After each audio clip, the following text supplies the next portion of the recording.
Bonjour chers auditeurs, bonjour chère auditrice, bienvenue dans ce nouvel épisode sur les passeurs d'âme. Je me présente Stéphanie, énergéticienne, je pratique au sein de ma micro-entreprise Zenome depuis janvier 2023. Vous pouvez me retrouver sur les réseaux sous le nom de Stéphanie Zenome. Je suis également médium et passeuse d'âme. Je me suis spécialisée en avril 2021 pour un protocole de passage des âmes non incarnées, donc des défunts après la mort, et également dans un accompagnement au deuil.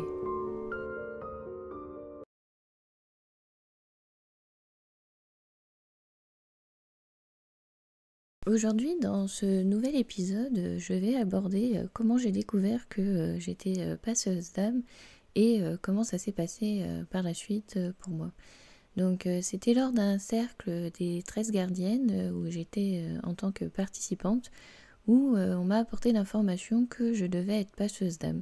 Donc ce que j'ai fait ensuite, j'ai cherché un petit peu des informations sur internet pour savoir qu'est-ce que c'était les passeurs d'âme, comment ça fonctionnait. Et effectivement, j'ai découvert les caractéristiques des personnes qui accompagnent donc les entités incarnées, les personnes vivantes, les autres âmes, les autres gens autour de soi. Et c'est vrai que c'est un petit peu ce que j'ai toujours fait depuis petite, je le faisais naturellement, mais sans vraiment savoir que c'était ça, que c'était un accompagnement pour aider les personnes à effectuer les transitions de vie, que ce soit lors de situations sentimentales, s'il y avait un blocage, besoin d'aide pour cette transition, pour oser sauter le pas, passer le cap, oser dire à la personne voilà ses sentiments, ou alors pour se lancer dans un mariage, dans un projet bébé. Voilà, j'ai toujours accompagné comme ça, naturellement, en donnant des conseils sans forcément conscientiser que j'étais en train d'aider une personne à passer un blocage qui était très important dans sa vie et vraiment bouleversée parce que les personnes étaient vraiment en mode stop, je ne peux plus avancer. Et après, il y avait un déblocage qui se créait comme ça, on va dire un petit peu naturellement, parce que c'est sans forcer les choses. Je n'arrivais pas par intrusion dans la vie des gens. Et ensuite, il y avait ce déblocage qui se produisait. Donc ça a été un petit peu un accompagnement que j'ai fait comme ça quand j'étais petite et en même temps quand j'étais adolescente. Donc c'est vrai que c'est là où je me suis mis aussi à utiliser les cartes. Ça a été un de points de support qui me permettait d'affiner un petit peu ce que je ressentais. Et puis les prédictions que je faisais. Donc je laissais toujours libre à la personne d'interprétation. Mais c'est vrai que comme j'étais encore jeune et que je ne maîtrisais pas trop et je devais aussi avoir le manque de confiance en moi, il m'arrivait de tomber dans des situations où quand je donnais une bonne prédiction à la personne, celle-ci m'en voulait et me disait c'est de ta faute s'il m'arrive ceci dans la vie et tout, c'est toi qui as provoqué les événements. Donc à un moment, je ne savais plus si je devais dire les choses ou si je devais dire ce que les gens voulaient entendre. Donc il m'arrivait aussi un temps où j'ai dit ce que les gens voulaient entendre et la personne, dans ces cas-là, elle me disait tu as vu, tu t'es trompé, en fait, c'était pas ça, etc. Et j'avais ce souci, en fait, de vouloir faire plaisir à la personne, en fait, pour qu'on m'aime bien. Donc maintenant, je ne suis plus du tout dans ce principe-là. Si la personne vient et me pose la question, j'estime qu'elle est en mesure d'entendre et c'est la réponse, c'est de sa responsabilité. Ce qu'elle en fera après, ça la concerne. Mais voilà, il y a eu aussi ce petit temps de transition où, comme j'avais aussi une parole un peu franche et un peu cash, où ça a pu générer du malaise chez les adultes, chez les autres personnes, parce que quand une enfant arrive et vous lance un petit peu des phrases choc, on va dire un petit peu des vérités du monde invisible un peu troublantes, ça peut heurter. Donc voilà, j'étais un petit peu brute de décoffrage quand j'étais enfant. Maintenant, il m'arrive d'avoir des informations sur les personnes qui me viennent parce que je pense qu'on dialogue d'âme à âme dans ces cas-là et que la personne m'envoie cette information parce qu'elle veut que je l'aie. Mais voilà, je la garde pour moi, c'est à discrétion. Si la personne après m'en parle, effectivement, on peut échanger autour du sujet. Mais je ne vais pas partager voilà, ses secrets intimes à d'autres. Voilà, on a cette déontologie, ce droit de réserve. Et si parfois je reçois une information d'un guide, d'un défunt que la personne n'est pas prête à entendre, je ne le dis pas forcément. Voilà, il faut que aussi le passeur fasse attention à ce qu'il peut dire à la personne, à ce qu'elle est prête à entendre. Voilà, il faut avoir cette sensibilité que je vais dire je maîtrise mieux en étant adulte que je n'avais pas étant enfant. Pour la partie avec les défunts, donc quand j'étais petite, effectivement j'étais entourée parfois d'âmes errantes, donc ça m'arrivait surtout la nuit. C'était très dérangeant. Comme dans la nuit on est un petit peu plus sensible au passage entre le monde invisible et le monde visible. C'est un moment de transition un petit peu plus ouvert. Et je sentais des présences, voire beaucoup de personnes qui me touchaient, qui essayaient de m'emmener. Enfin, j'aimais pas ça, j'interprétais ça comme ça quand j'étais petite. Donc j'avais beaucoup de sensations corporelles. Et c'est vrai que je pense que comme ça m'a effrayée quand j'étais jeune, j'ai dû fermer pendant un temps, pendant très longtemps, me couper de tout ça, sûrement par peur. Je pense que ça devait venir de là. Et depuis donc avril 2021, on m'a donné cette information. Donc je me suis renseignée sur les passeurs, j'ai un petit peu pris conscience des choses et je cherchais à me former parce que je ne savais pas comment faire. J'étais bien consciente de ces défunts qui venaient chez moi ou qui passaient. J'avais bien conscience de toutes ces présences que j'arrivais parfois à sentir, parfois à voir aussi. C'est très fugace, mais ça m'arrive. Et j'avais cette envie de les accompagner parce que je ne souhaitais pas les laisser bloquer. C'était vraiment par choix. Parce que comme je vous avais dit dans le premier épisode, j'avais cette culpabilité et j'avais cette envie en fait de les accompagner. Cette culpabilité venait de l'envie de faire bien, de faire les choses correctement. Mais voilà, que ce soit juste pour moi aussi. Donc c'est vraiment une envie particulière, une envie profonde que j'avais moi. Et du coup, c'est un petit peu leur présence aussi qui m'ont permis de me lancer. Quelque part, donc cet enfant qui était bloqué chez moi, quelque part, il a été aussi un petit peu, ce passeur qui a permis cette transition et cette envie de passer à l'acte. Il a eu cet effet-là chez moi. Donc les premiers contacts que j'ai eus avec lui, donc voilà, je fais collection de poupées dans ma chambre, c'est ma partie enfantine qui s'exprime encore. Et donc les poupées qui sont rangées, donc c'est une collection, elles sont rangées sur des étagères, c'est pas pour jouer. Et il y en avait certaines qui tombaient dans la nuit, et donc c'était toutes les nuits, et c'était jamais la même. Donc quand c'est une fois, je me dis bon elle était peut-être mal calée. Quand c'est tous les soirs, jamais la même, et que parfois c'est une qui est plutôt vers le fond de l'étagère, qui tombe sans toucher celle de devant, on se doute bien qu'il y a quelque chose qui n'est pas tout à fait, on va dire, d'un point de vue relativité, gravité, qui n'est pas vraiment normal. Donc à force que ça m'arrive tous les soirs, donc je me suis dit, ça se reproduit. J'ai de nouveau de grosses sensations fortes durant la nuit. Donc j'ai expliqué, donc je dialogue à ce moment-là dans ma tête. Et j'ai expliqué, j'ai dit effectivement j'ai bien compris qu'il y a une présence. Donc je n'avais pas encore conscientisé que c'était un petit garçon, mais j'avais cette sensation que c'était une âme enfantine en plus, comme elle touchait les poupées, ça reliait un peu au côté enfantin.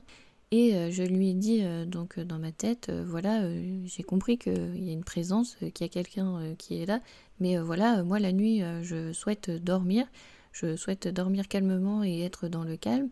Et ma collection de poupées, c'est une collection, ce n'est pas pour jouer. Je n'apprécie pas en fait qu'on y touche, donc merci de les laisser en place. Donc les phénomènes se sont arrêtés immédiatement. Donc c'est un exemple pour illustrer que vous pouvez faire la demande quand vous êtes trop sollicité, trop dérangé et que vous ne souhaitez pas intervenir. Vous pouvez exprimer dans votre tête en disant j'ai entendu, mais je mets des limites, je mets un stop. C'est important de poser ces limites pour soi à n'importe quel moment. Si vous sentez qu'il y a quelque chose qui vous dérange, un danger, posez tout de suite vos limites. Donc après, par la suite, Donc ce petit garçon, je l'ai vu, je vous ai dit, hein, il passe de façon fugace. Donc j'ai compris voilà, qu'il y avait cette présence et je le ressentais aussi. Je ne sais pas comment vraiment exprimer. Les passeurs arrivent souvent à se relier aux personnes qui sont là pour demander de l'aide à ce passeur en particulier. Si vous n'êtes pas le passeur attribué pour cette âme, elle va passer, mais au final, elle ne prendra pas contact avec vous. Ceux qui prennent contact, c'est ceux qui savent que vous avez quelque chose à faire avec eux. Donc ceux que je ressens, j'arrive à déterminer si voilà, c'est un homme, une femme, un enfant. Et je ne sais pas comment on peut expliquer mieux ce ressenti. Donc là, je savais que c'était un petit garçon et je l'avais en plus vu fugacement. Donc une fois que j'ai cherché ce que c'était les passeurs, je souhaitais faire une formation pour l'accompagner parce qu'en plus c'est un enfant. Donc voilà, je me dis c'est dommage qu'il reste coincé voilà, dans un plan où il n'a pas lieu d'être. Voilà, il faut que je fasse quelque chose. Donc je ne sais absolument pas sa vie, je ne me suis absolument pas reliée à lui, je ne sais pas qui c'est, je ne sais pas à quelle période il a vécu, je ne sais rien, j'avais juste ça comme information et cette envie de le faire passer. Donc je me suis promenée par la suite dans Lyon. J'avais une boutique à aller voir, une boutique ésotérique, et proposait à ce moment-là une formation passeur d'âme. Donc il n'y a pas de hasard. Donc je suis rentrée dans la boutique, j'ai discuté et voilà, je me suis lancée dans la formation. Donc le jour de la formation, on doit venir avec des âmes. Donc en fait, on marche dans la rue, on se déplace et on pense, voilà, s'il y a des âmes qui ont besoin d'aide, c'est ce que j'ai fait. Je leur ai dit, bah, suivez-moi parce que là, je vais apprendre un protocole pour faire passer les âmes. On a besoin de personnes qui sont bloquées pour pouvoir faire cet exercice. Et si vous avez besoin d'aide, bah, c'est le moment, suivez-moi. Et je l'avais fait donc de chez moi, en partant de chez moi jusqu'à l'arrivée. Et donc ce petit garçon m'a suivi. Donc pendant la formation, moi je me sentais de plus en plus mal. J'avais très très mal à la tête dans la première vidéo, le premier épisode de podcast que j'ai fait sur les passeurs. Je vous expliquais que ça s'exprime par des maux de tête. Et plus ça allait, plus dans la formation, j'en pouvais plus. J'étais lessivée, j'avais la tête qui allait exploser.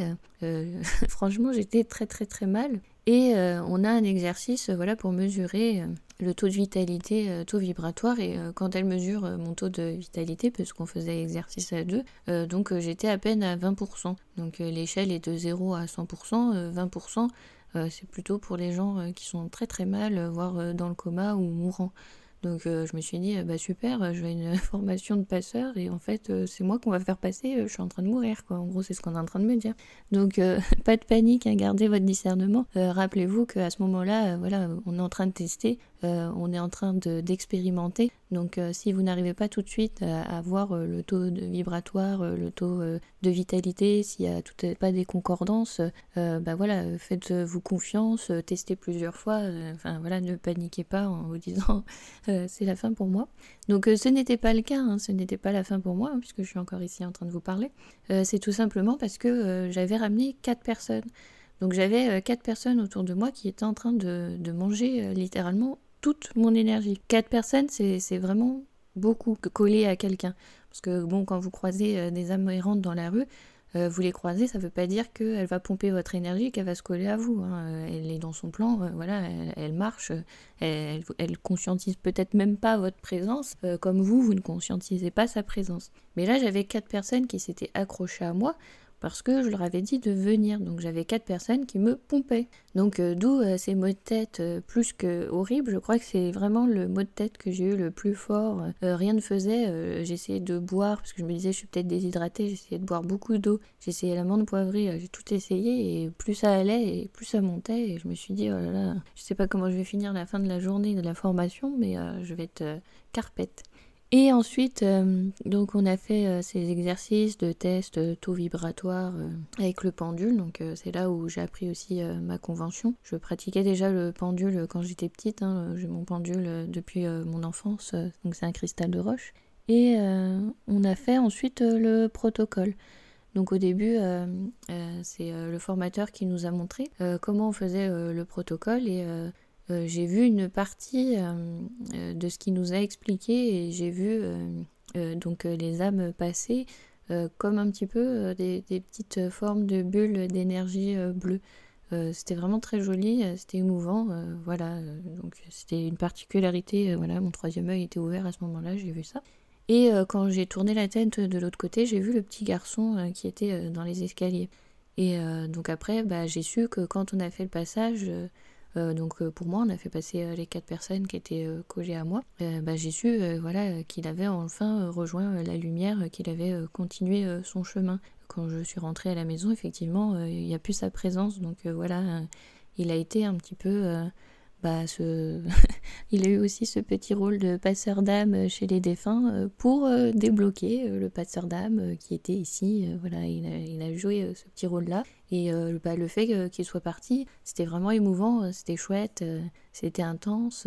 Et après le passage, les maux de tête ont diminué. Donc ça n'a pas diminué complètement d'un coup, la douleur s'est pas arrêtée. Vu que j'étais vraiment montée dans un mal de tête très très fort, il a beaucoup diminué. Et après, ça allait mieux en rentrant. Voilà, ça a descendu après progressivement. Mais c'est vrai que c'était vraiment écrasant, hein, ce mot de tête. Et c'est comme ça que j'ai conscientisé les maux de tête qui venaient de façon soudaine sans avoir fait une action particulière. Donc on pouvait se dire que j'étais une personne sujette aux migraines, mais en fait non. Et j'ai aussi des douleurs au trapèze. C'est en fait un petit peu les âmes, quand elles viennent vous voir, elles toquent à la porte et... si vous n'écoutez pas, elle toque un petit peu plus fort. Et puis si vous n'écoutez toujours pas, elle toque encore plus fort. Donc c'est pour ça qu'on peut avoir ces mots physiques, parce qu'elles sont en train de faire « je suis là, écoute-moi ». Et comme on n'écoute pas, elle s'exprime un petit peu de plus en plus fort. Donc c'est pas dans une intention mauvaise de vous faire mal, c'est juste dans une intention de vous dire je suis là et j'ai besoin d'aide. Donc voilà, avec ce petit garçon, et voilà comment s'est passé mon premier passage, où au final j'étais pas très très bien parce que j'avais vraiment trop mal à la tête. Mais ça a été mon passage formateur quand j'ai appris le protocole et que j'ai fait mes premiers pas en tant que passeur. Donc si vous voulez faire vos premiers pas en tant que passeur, si vous cherchez une formation, vous ne savez pas où aller, vous ne savez pas par où commencer, vous ne savez pas avec quoi débuter, c'est ce que je propose dans ma formation. Donc on a trois journées ensemble, 2 en ligne et une en présentiel. Et je vous explique un petit peu toutes les techniques que j'ai appris, comment s'effectue le protocole, comment on peut utiliser le pendule, ses ressentis, apprendre à se faire confiance, voilà un petit peu tout ça dans ce stage. Donc n'hésitez pas à vous rendre sur mon site sur zenome.fr pour trouver toutes ces informations qui concernent les stages. Là dans les podcasts, je vais vous donner des petits trucs, des petites idées. Je vais partager mon expérience, mais c'est vrai que si vous ne pratiquez pas, vous ne pourrez pas vraiment savoir vos sensations, vos ressentis. C'est vraiment en faisant qu'on développe ça un petit peu plus au fur et à mesure. C'est vraiment dans la pratique, c'est vraiment dans l'écoute. La théorie ne fait pas tout. Donc pour ceux qui sont déjà passeurs, si vous écoutez les podcasts, ça vous donnera peut-être des idées, des solutions si vous êtes coincé. Ça va peut-être vous donner d'autres apports. Vous allez peut-être compléter vos connaissances, donc c'est intéressant. Et pour ceux qui ne savent pas, qui n'osent pas, mais qui ont quand même cette envie, n'hésitez pas à prendre contact. Je répondrai à vos questions et je vous accompagnerai. Je vais créer également un groupe Facebook qu'on puisse échanger entre passeurs. Donc pour ceux qui s'initieront avec moi, je ne vais pas faire rentrer tout le monde parce que forcément je ne vous connaîtrai pas et je préfère que ce soit un groupe fermé pour les gens avec qui j'aurais déjà échangé et que je connais un petit peu. Parce que vous connaissez les réseaux sociaux, tout le monde peut rentrer, dire tout et n'importe quoi. Comme là, on est quand même sur un sujet d'accompagnement aux personnes. Je préfère que ce soit un groupe privé et réservé aux praticiens qui viendront travailler avec moi. Voilà. Sinon, si vous êtes déjà passeur et que vous avez des questions, vous pouvez me contacter, mais je vous donnerai pas un accès à ce groupe-là. Je vais un peu protéger toutes les personnes aussi qui vont débuter. En plus, si on partage des choses de notre vie intime, voilà, c'est toujours à la discrétion d'eux. Donc si les gens ont envie de partager avec les autres praticiens qu'ils connaissent, ils peuvent, hein, c'est leur engagement, mais ils n'ont peut-être pas forcément envie de partager à tout Facebook, à toute la communauté sur les réseaux sociaux. Ensuite, sur la vidéo YouTube, sur les podcasts, là, de toute façon, vous avez toujours la possibilité de laisser votre commentaire, votre avis pour échanger.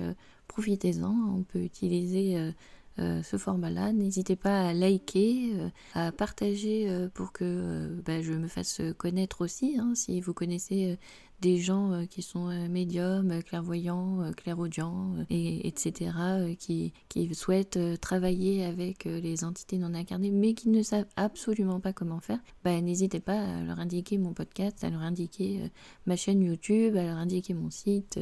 Voilà, je suis là pour ça, et plus on partage, plus on est nombreux à connaître, et mieux c'est pour le plus grand bien de tous. C'est un petit peu comme ça que je travaille et que j'œuvre aussi dans l'énergétique et dans les soins que je propose. Dans le prochain épisode, donc l'épisode 3, nous verrons une des bases des passeurs d'âme, avec un exercice pratique. Et oui, je vais aussi vous faire pratiquer. Donc la prochaine fois, ce sera sous forme de vidéo.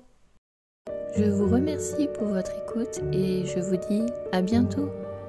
Passez une excellente journée, après-midi ou une très belle soirée.